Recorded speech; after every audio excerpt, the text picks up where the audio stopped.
오늘 우리에게 주시는 하나님의 말씀은 누가복음 1장 5절에서 25절까지의 말씀입니다. 누가복음 1장 5절에서 25절까지의 말씀을 자매님과 형제님들이 한 절씩 읽겠습니다.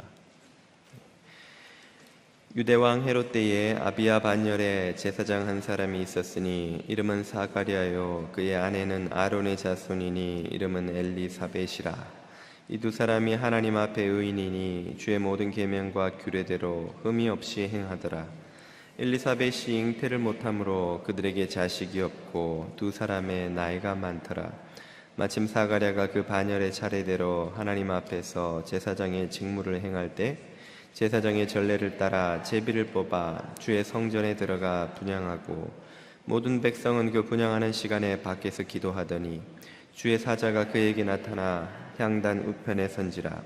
사가랴가 보고 놀라며 무서워하니 천사가 그에게 이르되 사가랴여 무서워하지 말라. 너의 간구함이 들린지라. 내 아내 엘리사벳이 내게 아들을 낳아 주리니 그 이름을 요한이라 하라. 너도 기뻐하고 즐거워할 것이요 많은 사람도 그의 태어남을 기뻐하리니 이는 그가 주 앞에 큰 자가 되며 포도주나 독한 술을 마시지 아니하며 모태로부터 성령의 충만함을 받아 이스라엘 자손을 주 곧 그들의 하나님께로 많이 돌아오게 하겠습니다. 그가 또 엘리야의 심령과 능력으로 주 앞에 먼저 와서 아버지의 마음을 자식에게 거스르는 자를 의인의 슬기에 돌아오게 하고 주를 위하여 세운 백성을 준비하리라. 사가랴가 천사에게 이르되 내가 이것을 어떻게 알리요? 내가 늙고 아내도 나이가 많으니이다. 천사가 대답하여 이르되 나는 하나님 앞에 서 있는 가브리엘이라. 이 좋은 소식을 전하여 내게 말하라고 보내심을 받았노라. 보라, 이 일이 되기까지 내 말 못하는 자가 되어 능히 말을 못하리니 이는 내가 내 말을 믿지 아니함이거니와 때가 이르면 내 말이 이루어지리라 하더라. 백성들이 사가랴를 기다리며 그가 성전 안에서 지체함을 이상히 여기더라. 그가 나와서 그들에게 말을 못하니 백성들이 그가 성전 안에서 환상을 본 줄 알았더라.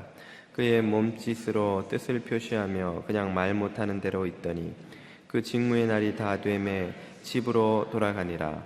이후에 그의 아내 엘리사벳이 잉태하고 5달 동안 숨어 있으며 이르되 주께서 나를 돌보시는 날에 사람들 앞에서 내 부끄러움을 없게 하시려고 이렇게 행하심이라 하더라. 아멘. 예전에 제가 섬기던 교회에서 한 교우가 제게 그런 질문을 했습니다. 그분의 구역에 본인이 알기에는 누구보다 신실하고 겸손한 부부가 있는데 문제는 그분들의 형편이 좀처럼 나아지질 않는다는 것입니다. 열심히 일하는데도 수입도 좀처럼 늘지를 않고 또 아내는 퇴행성 류마티즘을 앓고 있어서 오랫동안 고생해 왔다는 것이죠. 그 부부도 기도하고 자신도 그 부부를 위해 열심히 기도하는데 그 부부의 형편이 나아지지 않는 것을 보면서 참 마음이 아프고 또 안타깝고 또 실망스럽고 이럴 때는 우리 믿는 자들이 어떻게 해야 되느냐는 것이 그분의 탄식이자 또 호소이자 상담이기도 했었습니다.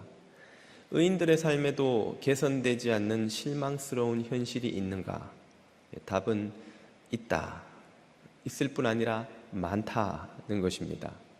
필리비안 씨의 책 전에도 소개시켜 드린 적이 있습니다만 하나님 당신께 실망했습니다 라는 책이 올해의 기독교 출판상을 받고 수많은 기독교인들이 그 책을 탐독하는 것을 보면 이 미국이라는 풍요로운 나라에 사는 그리스도인들도 그런 실망스러운 현실로 고통받는 것은 예외가 아닌 듯합니다. 그런 시간을 보내는 의인들, 그리스도인들이 붙들어야 할 소망이 있다면 무엇일까요? 그럴 때에 우리 성도들이 바라보아야 할 비전이 있다면 무엇일까요? 오늘 우리는 세례 요한의 출생 이야기를 통해서 바로 그 질문에 대한 답을 듣고자 합니다. 오늘은 대강절 둘째 주일인데요. 성탄절까지 누가복음에 등장하는 예수님의 탄생을 전후한 이야기들을 하나씩 살펴보면서 하나님의 음성을 들으려고 합니다. 먼저 우리가 첫 번째로 듣게 되는 교훈은 성도가 그 고난을 이기는 힘이 어디에서 나오느냐 하는 것입니다. 성도는 어느 곳에서 그 고난을 극복할 힘을 얻느냐 하는 문제인데요. 먼저 오늘의 본문은 세례 요한의 부모로부터 이야기가 시작되죠. 사가랴와 엘리사벳, 이 두 노부부는 성경 본문에 의하면 참 의로운 사람들이었지만 문제는 그들에게 참 불행의 조건이 하나 있었다는 것입니다. 그것은 바로 그들이 자녀를 갖지 못했다는 것이죠. 요즘에야 불임이 그저 생물학적인 문제이고 또 젊은이들 중에서는 자유로운 삶을 즐기기 위해서 자녀를 적게 가지거나 심지어 안 가지겠다고 하는 사람까지 나타나는 때이니 그리 큰 문제라고 하기는 어렵겠습니다만, 이 고대에 있어서 불임이란 그들의 가문과 사회적인 의무이자 더 나아가서 도덕적인 의무로까지 여겨졌습니다. 자녀를 가지는 것은 말이죠. 그러므로 불임이란 그런 의무들을 다 내팽개친 용서받을 수 없는 행위로 여겨졌던 것이죠. 그래서 여자는 불임이라는 이유 하나만으로도 그저 아무 잘못 없이 이혼을 당하기도 하고, 남자들도 주변으로부터 끊임없이 그 눈총과 압박을 받아야만 하는 시대였습니다. 그런 시대에 이 두 부부는 오랫동안 불임이었고 이제는 둘 다 노인이 되어버렸기에 그런 실망이 그저 낙담이 되고 이제는 자포자기한 상태라는 것을 천사의 고지를 들은 사가랴의 반응을 통해 알 수 있습니다. 후반부에 나옵니다만 사가랴는 천사의 말을 듣고 의심하고 끝까지 믿지 못하여 그 때문에 참 말도 못하는, 말하는 능력을 잃어버리는 그런 벌을 받기까지 하죠. 바로 그런 이들에게 아들을 주시겠다는 참 기쁜 소식, 복된 소식이 이 가브리엘 천사로부터 전해진 것입니다. 먼저 우리가 주목하고자 하는 것은 하나님이 그 복된 소식을 이 사가랴에게 전해주기로 하신 때 시점이 언제냐 하는 것입니다. 오늘 본문 8, 9절이 그 시점을 이렇게 설명해 주죠. 마침 사가랴가 그 반열의 차례대로 하나님 앞에서 제사장의 직무를 행할새 제사장의 전례를 따라 제비를 뽑아 주의 성전에 들어가 분향하고, 이것은 예수님 당시에 그 제사장의 직무에 대한 배경 이해를 좀 필요로 하는데요. 당시 이스라엘 전역에는 레위기 율법에 기준해서 약 18,000명의 제사장이 24반열, 24반열, 다시 쉽게 말해 24개의 그룹으로 나누어져서 성전 제사의 직무를 맡았습니다. 24개 그룹이면 한 주씩 감당하자면 1년에 2번이면 48주가 커버가 되죠. 그러니까 제사장들은 1년에 2차례 매번 한 주씩 살던 곳에서 이 예루살렘으로 와서 일주일을 머물면서 성전 직무를, 성전 제사에 관련된 모든 직무를 감당했는데요.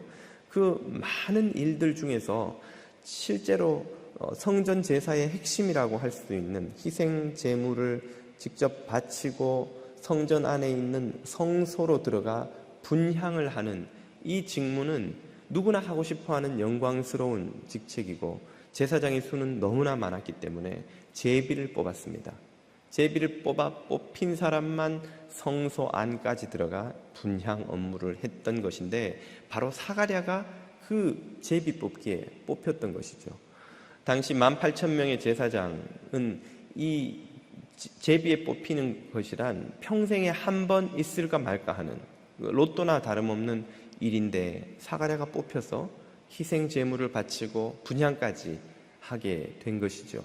바로 그때에 가브리엘 천사가 나타나 세례 요한의 출생 고지를 했던 것입니다. 구약에서 제비 뽑는 것은 하나님의 뜻을 분별하는 방법이기도 합니다.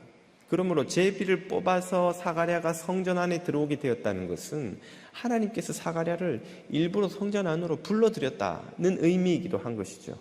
무엇을 위해서? 바로 이 기도 응답의 사건을 그에게 전해주기 위해서. 성전 제사는 오늘 우리로 치자면 무엇입니까? 바로 예배지요, 예배. 바로 이 사건을 통해 우리가 깨달아야 하는 것은 우리가 드리는 이 예배의 가치입니다. 예배란 하나님께서 당신의 자녀들을 불러서 축복을 내려주시는 축복의 자리인 것을 오늘 우리가 깨달아야 할 줄로 믿습니다. 예배는 하나님의 구원이 시작되는 자리입니다. 예배는 하나님의 일하심을 확인하는 자리입니다. 그러므로 마땅히 성도들은 이 예배를 귀하게 여기고 예배에 대한 기대를 가져야 합니다. 특별히 고난 중에 있는 성도들은 더더욱 그리해야 하는데요. 왜냐하면 예배야말로 하나님께서 고난을 이길 힘을 자녀들에게 공급해 주시는 축복의 시간이기 때문입니다. 하나님은 자녀들을 위로하시고 치료하시고 일으키시고 넘어진 자들을 세우셔서 하나님의 일을 하는 승리자가 되도록 하는 고난을 이기는 능력을 주시는 시간입니다. 그러므로 이 예배는 마땅히 사모하고 예배는 기대해야 마땅합니다. 출석 도장 찍듯이 그저 예배를 매번 스쳐 지나가는 혹은 의무를 때우는 그런 마음으로 이 예배를 대해서는 안 된다는 것입니다. 예배라는 보물의 가치를 저와 여러분이 깨닫고 사가랴가 경험한 것처럼 예배를 통해 축복하시는 주님을 만나실 수 있기를 축복드립니다. 두 번째로 우리가 들어야 하는 교훈은 고난으로 상한 마음을 어떻게 다루어야 하느냐는 것이죠. 오늘 본문을 보면 천사가 사가랴에게 요한의 출생을 고지하면서 그의 사명도 함께 알려줍니다. 그 사명이 16, 17절에 이렇게 나오죠. 네 아들 요한은, 이제 태어나게 될 세례 요한은 그 말입니다.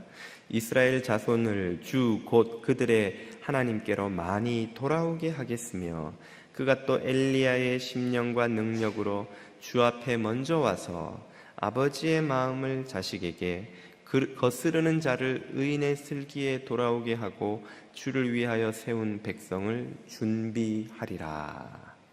자, 세례 요한의 사명이 무엇인지 천사가 알려줍니다. 그것은 사람들의 마음을 돌이켜 하나님께로 향하게 하는 것이죠. 왜 돌이켜야 한다고 합니까? 지금 사람들의 마음은 하나님께로 향해 있지 않고 세상의 욕망을 향해 있기 때문이죠. 예수님은 우리 마음이 두 주인을 섬길 수 없기 때문에 세상의 재물을 사랑하면 하나님을 사랑할 수 없다고 말합니다. 그러므로 세상 재물, 욕망, 허영에 집착해 있는 우리의 마음을 떼어내어서 하나님께로 돌이키는 일이 필요하다는 것이죠. 이 마음의 돌이킴을 요한계시록은 다른 표현으로 설명합니다. 3장 20절을 보십시오. 이 본문은 노래가 생각나죠. 볼지어다 내가 문 밖에 서서 두드리노니 누구든지 내 음성 듣고 문을 열면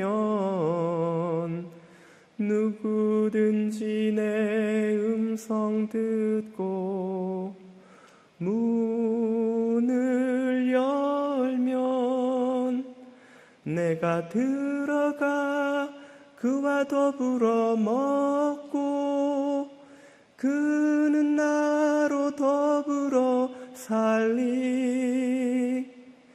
내가 들어가 그와 더불어 먹고 그는 나로 더불어 살리. 앞소절만 하려고 했는데 하다가 보니까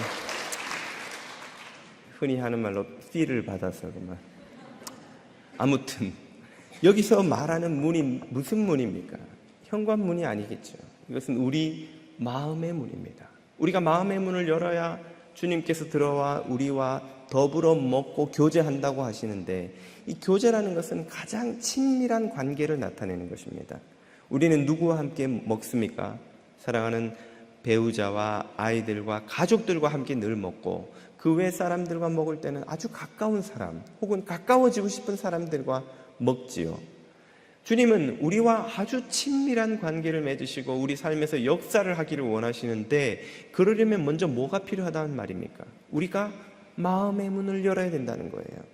이 구절을 성화로 그린 그림을 여러분 보신 적이 있는지 모르겠습니다.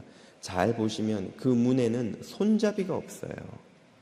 그 문의 손잡이는 안에만 있습니다. 주님은 문을 두드리기만 하실 뿐 그 문을 여는 것은 우리들의 몫이라는 것이죠. 우리가 우리의 마음의 문을 열지 않으면 주님이 우리 안에 들어와 역사하실 수가 없는 거예요.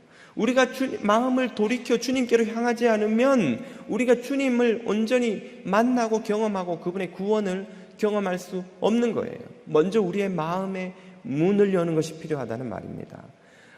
목사로서 종종 교우들에게 그런 질문을 듣습니다. 목사님, 믿으려고 하는데 잘 안 됩니다. 제가 안 믿으려는 게 아니라 믿으려고 하는데 잘 안 믿깁니다 하는 호소를 많이 듣습니다.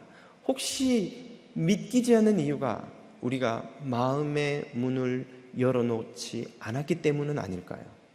우리가 여전히 마음을 굳게 닫고 우리가 여전히 마음을 세상에 집착에 묶어놓고 하나님도 믿으려고 하니까, 하나님도 의지하려고 하니까 하나님이 믿기지 않는 것이 아닐까요?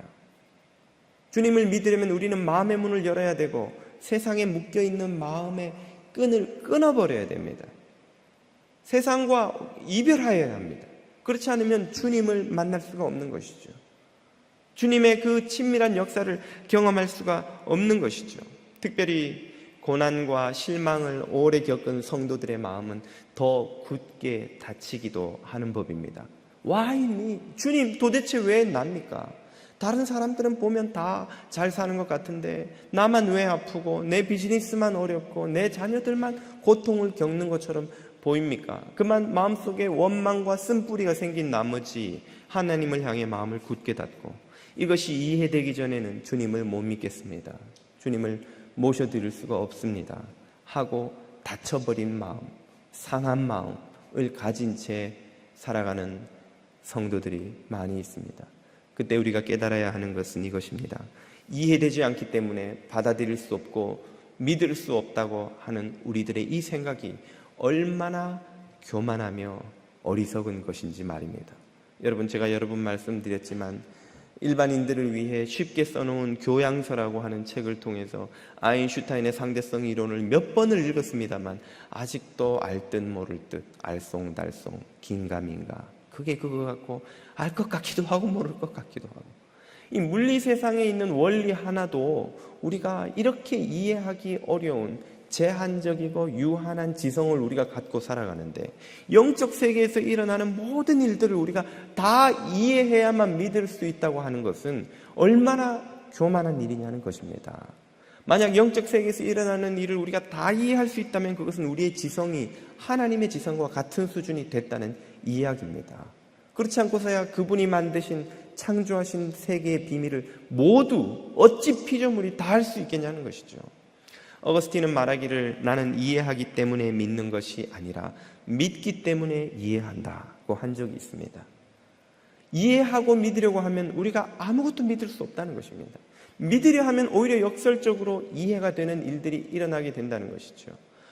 아이들을 키우는 분들은 이런 상황을 자주 아마 겪지 않으실까 싶습니다. 저희 셋째 진리가 호기심이 많아요. 그래서 엄마한테 이것저것 물어보는 게 많습니다. 엄마 왜 이거는 왜 그래? 저거는 왜 저래? 이거는 왜 그런 거야? 막 밥하는 엄마를 힘들게 하면 엄마가 대답을 해줍니다. 아빠한테 물어봐.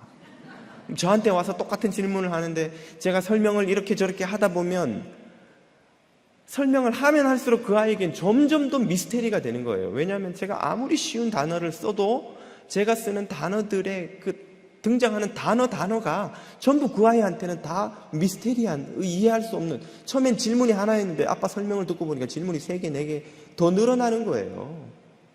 여러분 그런 경험 하지 않으세요? 어떤 철학책이나 과학책을 읽다 보면 도무지 등장하는 단어의 개념을 몰라서 지금 이 책이 뭘 이야기하려는지 모르는 그런 일들을 아마 학창시절에 여러분 책을 열어보신 지가 너무 오래돼서 지금 기억이 안 나실지도 모르겠습니다만 우리가 아이들에게 아무리 친절하게 자세히 설명을 하려고 애를 써도 결국은 그 아이가 이해할 수 없는 문제들이 있다는 걸 인정하지 않을 수 없는 상황이 있습니다.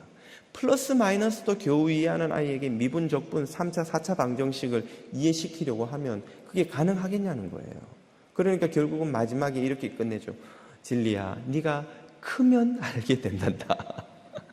네가 엄마 아빠처럼 커서야만, 이거는 커서 어른이 돼야만 이해할 수 있는 문제야. 아무리 내가 설명을 해줘도 1 아니면 2고 플러스 아니면 마이너스인 흑백 논리가 전부인 그 아이의 사고로는 이 복잡다단한 엄마 아빠의 세계에서 일어나는 일들을 이해시키기가 힘든 거예요.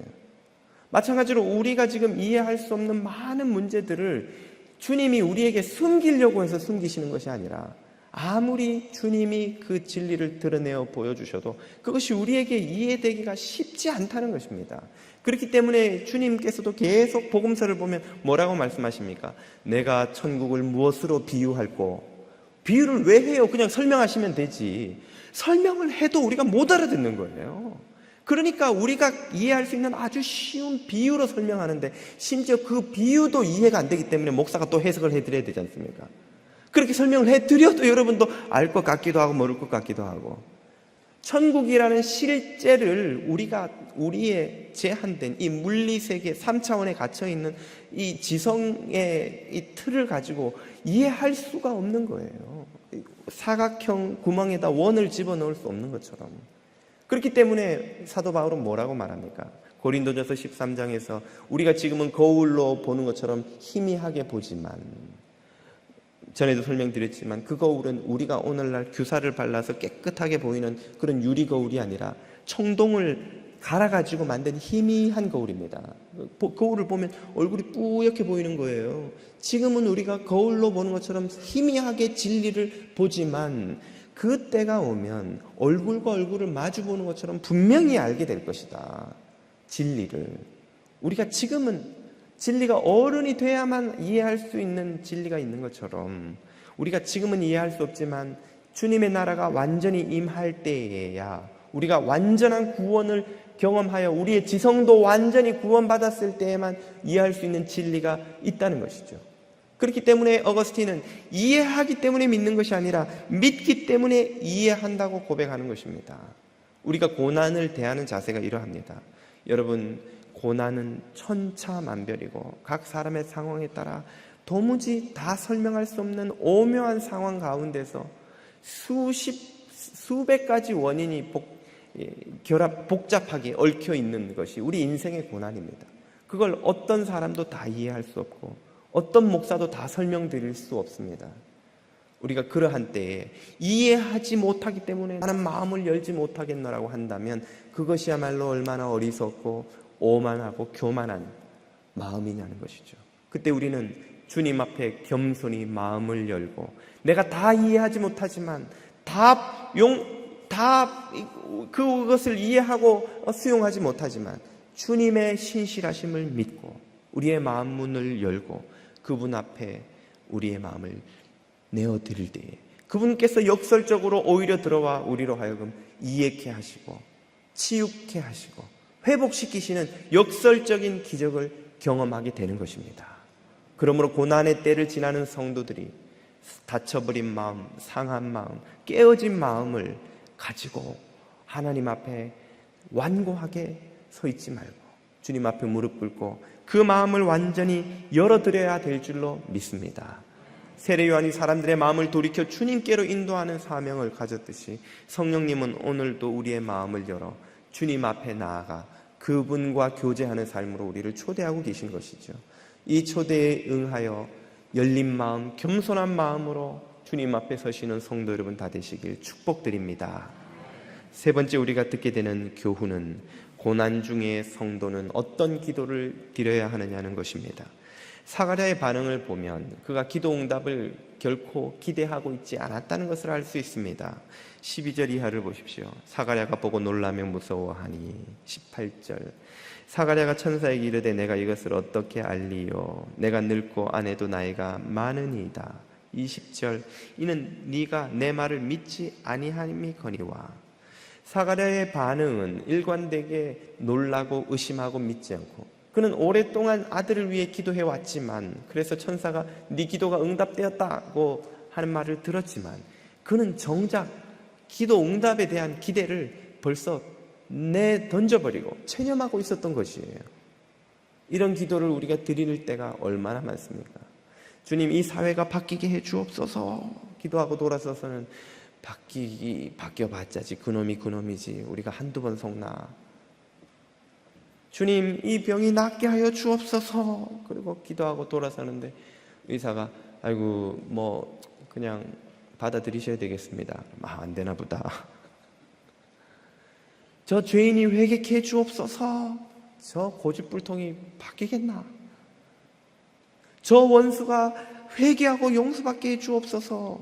기도해놓고도 정말 용서받고 회개하고 용서받으면 어떡하지? 저런 인간은 좀 혼 좀 나야 되는데. 우리는 기도를 하면서도 기도의 응답이 온전히 이루어지리라는 기대를 하지 않는 경우가 얼마나 많은지요. 우리들의 기도가 온전한 믿음 가운데 드려지는 기도가 사실상 얼마나 되는지 잘 모르겠습니다. 사가랴는 그러므로 믿어서 응답받은 게 아니에요. 그에게 응답에 믿음이 있어서 응답된 게 아니라는 말입니다. 그럼 어떻게 사가랴의 기도는 응답된 것입니까? 자신은 몰랐지만 그는 자기도 모르게 하나님의 뜻에 딱 부합하는 기도를 드리고 있었던 것이에요. 하나님의 뜻은 무엇입니까? 사가랴의 아들을 통해 수많은 사람들을 주님께로 인도하는 것이었죠. 하나님의 계획이 이미 사가랴가 생각하기도 전에, 바라기도 전에 있었던 것입니다. 그리고 사가랴는 자신도 모르게 하나님의 뜻인지도 모르고 자기에게 아이를 달라고 기도했던 것이죠. 여기서 기도 응답의 비밀이 나옵니다. 그것은 바로 하나님의 뜻대로 기도하는 것이 기도 응답의 비밀이라는 것이죠. 세례 요한이 아닌 사도 요한이 이 점을 우리에게 잘 알려줍니다. 요한일서 5장 14절을 보십시오. 그를 향하여 우리의 가진 바 담대한 것이 이것이니 그의 뜻대로 무엇을 구하면 들으심이라. 아멘. 우리의 기도가 하나님의 뜻과 일치할 때에 그 기도는 정말 응답되고 역사가 일어나는 기도가 됩니다. 특별히 쉽게 끝나지 않는 고난을 겪는 성도들이 드리는 기도가 바로 이것이어야 합니다. 우리는 고난을 겪으면 무엇을 구합니까? 주님, 이 고난이 빨리 끝나게 해주세요. 이 가난이, 이 질병이, 이 시험이, 이 위기가, 이 어려움이 빨리 지나가게 해주세요를 기도하는데 그것이 좀처럼 끝나지 않는 거예요. 그때 우리가 드려야 하는 기도는 빨리 끝나는 것이 아니라 주님의 뜻이 무엇입니까? 입니다. 이 고난을 통해 주님이 저를 향해 이루시려고 하는 뜻이 무엇입니까? 이 고난 속에서 주님이 저에게 배우기를 원하시고 이 고난 속에서 주님이 제 안에서 이루기를 원하시는 것이 무엇입니까? 라고 주님의 뜻을 구하는 기도를 드려야 한다는 것입니다. 왜 그런 기도를 드려야 합니까? 그 이유는 우리가 원하는 것과 우리에게 필요한 것이 일치하지 않기 때문입니다. 주님은 우리에게 필요한 것을 주기를 원하십니다. 우리는 우리가 원하는 것을 주님이 주시기를 원합니다. 그 격차가 너무 크다는 것이죠. 전에도 말씀드렸습니다만 자녀를 키워보신 분들은 아마 다 똑같이 경험하실 겁니다. 우리 평화가 6학년이 되니까 생일을 앞두고 갑자기 자기 생일 선물이 뭔지를 알려주겠다는 거예요. 그래서 뭐냐 그랬더니 DS가 필요하대요. DS가 뭔데? AS도 아니고 DS가 뭐냐 그랬더니 아이들이 노는 게임기 이름이 DS라는 게 있다는 거예요. 그게 좋은 건데 그게 필요하다는 거예요. 그래서 얼마냐 들어보니까 싸지도 않아요. 야, 그 돈을 게임기를 사는데 쓰냐? 어차피 게임기 사봐야 네가 맨날 그거 하냐? 또 하다가 얼마 지나면 구석에 돌아다니고 이렇게 하고 그러지 말고 아빠가 돈을 더 보태서 더 좋은 너한테 필요한 걸 사줄게. 다른 거 아무것도 필요 없다는 거예요. DS가 필요하다는 거예요. Only Jesus도 아니고 Only DS. DS only DS만 필요하다는 거예요. 부모의 입장에서는 그 아이에게 진짜 필요한 것이 얼마나 많습니까? 그 아이가 성공적이고 참 건강한 사회인이 되어 성공적인 인생을 살도록 하기 위해서 지금은 인격의 기초를, 믿음의 기초를 쌓아야 되고 또 공부하는 기초를 쌓아야 되고 좋은 습관을 몸에 들여야 되고 더불어 사는 법을 배워야 되고 그 아이에게 지금 필요한 것이 너무너무 많고 거기에 유익한 것을 주기 위해 아빠, 엄마는 그것을 주기를 원하는데 그 아이는 only DS만 원하는 거예요. 그 아이의 모습이 어디 아이에게만 발견되는 모습입니까? 우리는 하나님 앞에서 그렇게 하지 않나요? 우리는 주님께 뭘 구합니까? 어떻게 하면 좀 더 좋은 집, 더 좋은 차, 더 비즈니스 잘 되고 연봉이 더 늘어나고 더 좋은 편한 삶, 더 누리는 삶. 되게 우리가 걱정하고 고민하는 것들은 그런 것들이 아닌가요? 우리 아이들이 어떻게 하면 더 좋은 학교, 더 좋은 직장 가서 더 연봉 많이 받는 데서 성공적인 삶을 살든지, 아니면 그런 남 사위라도 어떤지, 둘 중에 하나를 우리가 원하는 것들이 그런 것 아닙니까? 되게 우리의 기도 제목도 그런 게 채워지지 않았을 때 그걸 붙들고 주구장창 밤을 새요. 그러나 주님이 우리에게 정말 주고 싶어 하는 것은 무엇입니까? 복음서를 보면 여러 곳에서 같은 메시지가 나오죠. 하물며 악한 자라도 자식에게 좋은 것을 줄 줄 알거늘 하늘에 계신 너희 아버지께서 구하는 자에게 좋은 것으로 주시지 않겠느냐. 좋은 것으로 주시지 않겠느냐. 세 곳에서 똑같은 본문을 말하고, 누가복음에서는 그 본문 안에 좋은 것 자리에 무슨 단어가 들어갑니까? 구하는 자에게 성령을 주시지 않겠느냐. 우리에게 가장 필요하고 가장 좋은 게 뭐라는 말이에요? 성령님의 다스림을 받는 삶이라는 것이죠. 그런데 우리는 성령님의 다스림을 못 받았다고 괴로워하면서 밤잠 못 자보신 분 계세요? 밤을 새면서 성령님의 다스림을 받지 않는 저를 정말 고통스럽습니다. 기도해 보신 분 계세요? 돈 때문에 밤을 새기도 하고, 비즈니스 때문에 밤을 새기도 하고, 아이들 때문에 밤잠 못 자고 고민을 해도 성령님의 다스림을 못 받았다고 밤잠 못 자는 성도는, 그런 상담하시는 분들은 제가 거의 못 봤어요. 물론 있으시겠지만 우리는 잘 그러지 않습니다. 우리는 우리에게 필요한 것이 아니라 우리가 원하는 것을 기도하죠. 우리에게 좋은 것이 아니라 우리가 좋아하는 것을 기도합니다. 그렇기 때문에 주님은 때로는 우리가 헛된 것에 대한, 우리에게 정말 필요치 않지만 우리 눈에는 그것밖에 안 보이는 그런 것들을 미련을 끊기 위하여, 그 집착을 내려놓게 하기 위하여 우리에게 오랜 시간의 고난과 해결되지 않는 실망의 현실을 허락하시는 것인지도 모릅니다. 그것을 통해서 우리의 집착과 미련을 내려놓고, 그리고 더 높은 차원의, 다른 차원의 행복이 있다는 것을, 기쁨이 있다는 것을, 생명의 능력이 있다는 것을 우리 깨닫게 하기 위하여, 우리의 마음을 돌이키게 하기 위하여 우리에게 그런 고난을 허락하시는 것인지도 모른다는 말입니다. 왜냐하면 우리는 스스로 그런 집착을 내려놓을 수 없는 존재이기 때문에 그래요. 여러분, 우리가 스스로 기도하고 스스로 하나님 말씀 사모하고 심지어 스스로 교회 나오신 분 여기 계십니까? 이게 무슨 말인고 하니, 여러분이 지금보다 훨씬 돈이 많고 시간이 많고 사회적인 권세나 지위나 모든 것이 더 많으면 지금 이 주일날 여기 나와 있겠냐는 거예요. 일주일에 6일 정신없이 일하고 겨우 하루 쉬니까 여기 나와 있는 거지. 일주일 내내 일 안 해도 먹고 살 만큼 넉넉한 돈이 어카운트에 쌓여있고 자가용 비행기로 다니시는 분 같으면 여기 오실 시간이 있겠냐는 거예요. 전 세계 돌아다니고 놀러 다니고 할 때도 넘치고 넘치는데, 짧은 인생에 즐기고 보고 엔조이 할 것만 해도 넘치는 게 세상에 넘치는데 말이죠. 여러분, 여기 정말 나오시겠어요? 그래도 나오시겠다 하는 분 마음으로 한번 손 들어보세요. 4-5분 계시네요. 비행기 멀미가 나서 못 타시기 때문에 어쩔 수 없이 있어야 된다고. 차는 너무 힘들고. 우리는 정말 우리에게 완전한 자유가 주어지면 여기 나와 있는 사람들이 아닙니다. 다들 헛된 욕망과 쾌락과 세상 즐거움을 찾아 예배에는 관심도 없는 사람들이에요.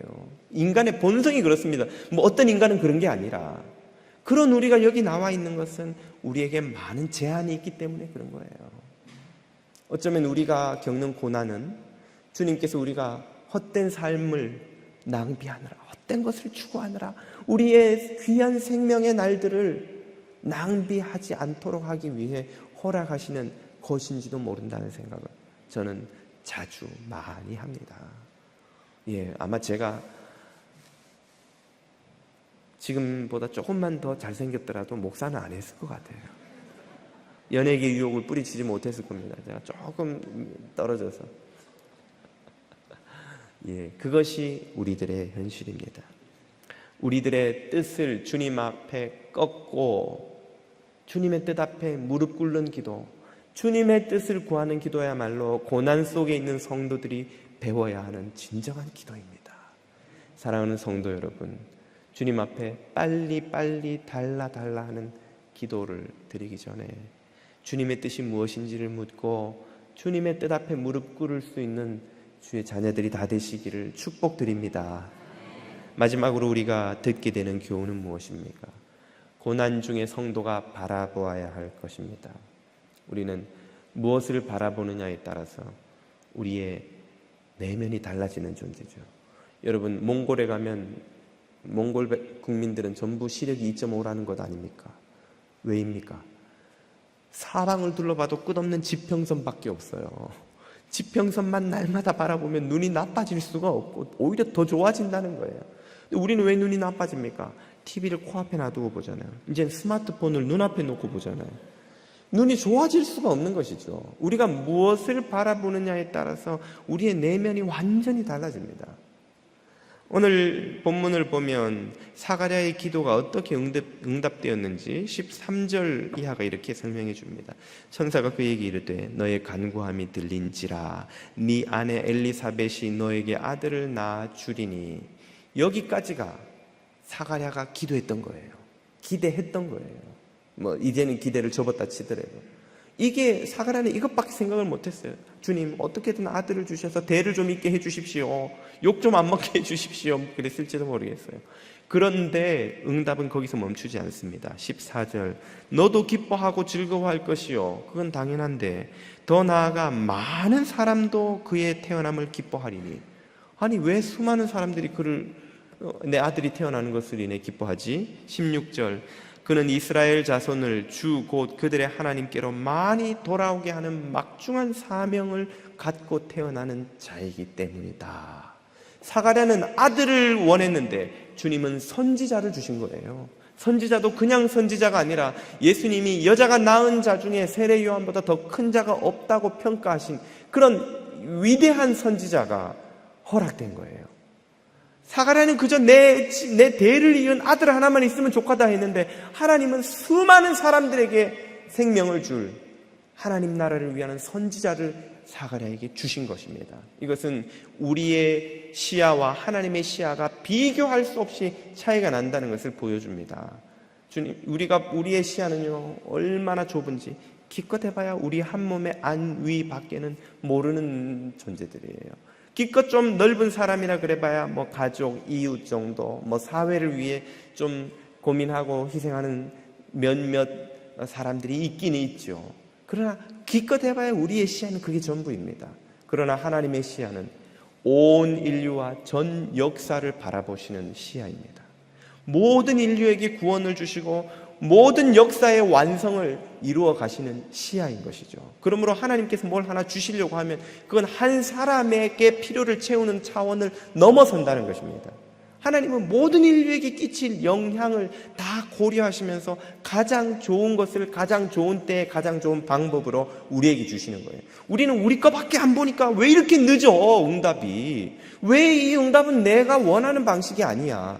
내 거밖에 안 보이니까 그런 거예요. 그러나 주님은 그것을 나를 채우실 뿐 아니라 나에게도 가장 좋은 것이지만 온 인류에게 가장 좋은 방식으로 그것을 주세요. 이것은 마치 기가 막힌 위대한 지휘자가 전체 오케스트라의 하모니를 다 만들어내면서도 퍼스트 바이올린의 소리를 좀 부족하니까 끌어내고 피아노의 소리를 좀 조절해가면서 악기를 다 조절해가면서 또 전체 오케스트라의 하모니를 만들어내는 것과 같은 것입니다. 하나님은 위대한 지휘자여서 저와 여러분 한 사람 한 사람의 개인의 삶을 모두 세밀하게 간섭하시고 인도하시지만 동시에 전 인류의 삶을 위대한 방식으로, 신학은 그것을 섭리라고 합니다. 성경은 그것을 경륜이라고 합니다. 하나님의 지혜로 그것을 모두 기가 막힌 퍼즐을 맞추어가는 방식으로 그 하나님의 구원을 이루어내는 거예요. 우리 삶은 다 단편화되어서 하나하나 흩어져서 그저 혼자 사는 것 같지만 하나님의 구원이라는 퍼즐판에 딱 집어넣으면 기가 막히게 아기가 맞아 들어가서 하나님의 구원 역사의 완성이라는 그림이 그려지는 거예요. 그런 거대한 시야를 하나님이 가지고 계시기 때문에 오늘 우리는 그 하나님의 시야를 가져야 한다는 것입니다. 우리의 시야는 원체 좁은데 고난 중에 빠지면 더 좁아져요. 여러분 아파서 한번 병원에 누워있어 보십시오. 아무것도 생각이 안 나요. 그냥 뭐 남편이고 마누라고 상관없고 그냥 내 몸 아픈 거 이거 말고는 내가 지금 떼굴떼굴 구르는데 뭐 자식하고 뭐 이런 생각 아무 생각 안 납니다. 그나마 조금 뭐 격이 있다고 할까요? 인격이 조금 더 있는 사람은 아무리 아파도 가족을 생각하고 이웃을 생각하겠지만 그래봐야 다 도토리 키재기인 것은 별 차이가 없어요. 그렇게 좁아진 시야가 언제 다시 넓어지고 언제 하나님이 보시는 그 넓은 뷰를 볼 수 있게 됩니까? 바로 믿음을 가질 때이지요. 믿음이야말로 우리의 좁아져 버린 시야를 넓혀서 하나님이 보시는 것을 보게 해주는, 하나님의 꿈을 우리의 것으로 품게 해주고 하나님의 계획을 이해하게 해주는 능력이 바로 믿음이라는 것입니다. 우리는 이 고난만 벗어나면 뭐 소원이 없겠지만 주님은 우리를 그 고난을 넘어서서 죄와 죽음이라는 영원한 멸망에서 건져주시는 분이시고, 우리는 좀 배부르게 걱정 없이 살았으면 좋겠다는 게 우리의 유일한 소망이지만 주님은 우리가 영원한 생명을 누리게 하기를 원하십니다. 우리는 그저 이웃에게 폐나 안 끼치고 살았으면 좋겠다 싶지만 주님은 우리가 하나님 나라와 구원을 위해 쓰임받는 도구가 되고 그릇이 되고 주의 손에 들린 지팡이와 막대기가 되게 하시는 영광스러운 계획을 저와 여러분에게 품고 계시다는 것을 여러분이 믿으실 수 있기를 축복드립니다. 우리가 고난을 겪으면 자꾸만 고개가 땅으로 숙여져요. 그래서 땅만 보고 다니게 됩니다. 땅만 계속 보면 땅속으로 점점 막 파묻혀 들어가요. 땅속에 그 우울과 절망과 낙심과 불평과 원망과 저주와 짜증과 회한과 모든 어두운 것들이 우리의 내면 세계를 꽉꽉 채웁니다. 그 모든 것을 무엇이 다 소독하고 소멸하고 청소해냅니까? 우리가 고개를 들어 하늘을 바라볼 때입니다. 하늘의 빛이 우리의 영혼을 채울 때, 하늘과 온 우주를 창조하신 광활하신 위대하신 주님의 계획과 비전을 바라볼 때에 비록 우리의 삶의 현실은 고난 속에 있지만, 세상적으로 볼 때 우리가 별것 아닌 것처럼 보이지만 우리 안에는 위대한 하나님 나라가 시작되는 것입니다. 위대한 하나님의 능력이 나타나기 시작하는 거예요. 그렇기 때문에 세상이 권세를 가지고 부를 가지고 힘을 가지고 그런 성도들을 아무리 핍박을 해도 히브리서에 의하면 세상이 감당치 못하는 믿음의 사람이 되는 것입니다. 바울과 실라가 감옥에 갇혀서 온몸을 얻어맞고 만신창이가 되어서 세상적으로 보면 그는 할 수 있는 한 상상할 수 있는 가장 무기력한 존재죠. 손과 발이 묶여서 아무것도 아닌 존재예요. 권력은 그 밖에서 그 문을 잠그고 채찍을 휘두르는 사람의 손에 있는 것 같지만 하나님 나라의 능력은 그 죄수들의 영혼에서 역사하는 거예요. 그들이 기뻐하며 하나님께 감사와 찬양의 찬송을 올려드릴 때에 옥문이 깨어지고 지진이 일어나는 그 사건이 일어납니다. 그래서 무엇을 말해줍니까? 영적인 실제를 우리에게 보여주는 거예요. 세상에서는 권세 있고 돈 많은 사람이 높아져 있고 영광의 삶을 사는 것 같지만 하나님 나라에서는 위대하신 하나님을 모신 사람들이 진정한 승리자요 영광스러운 인생이라는 것을 여러분이 깨달으실 수 있기를 바랍니다. 그것을 보는 사람이 비전의 사람이에요. 그것을 보고 그 하나님 나라를 품는 사람이 위대한 성도의 삶을 살아가는 것입니다. 우리가 고난 중에, 낙심 중에, 오랫동안 해결되지 않는 삶의 현실로 인한 실망 중에 있을지라도 하나님 나라를 품은 자들은 위대한 능력으로 충만한 인생을 살게 되는 것이죠. 이것이 우리 성도들이 바라보아야 할 비전입니다. 이것이 우리 성도들이 품어야 할 하나님의 나라요. 이것이야말로 주님이 우리를 부르실 때에 계획하신 인생이라는 것입니다. 이 비전이 저와 여러분 안에 있다면 어떤 고난 속에서도 하나님 나라를 바라보고 승리하는 인생을 살게 될 줄로 믿습니다. 이 비전을 품고 고난을 거뜬히 이겨내시는 성도 여러분 한 분 한 분 다 되시기를 주님 이름으로 축복드립니다.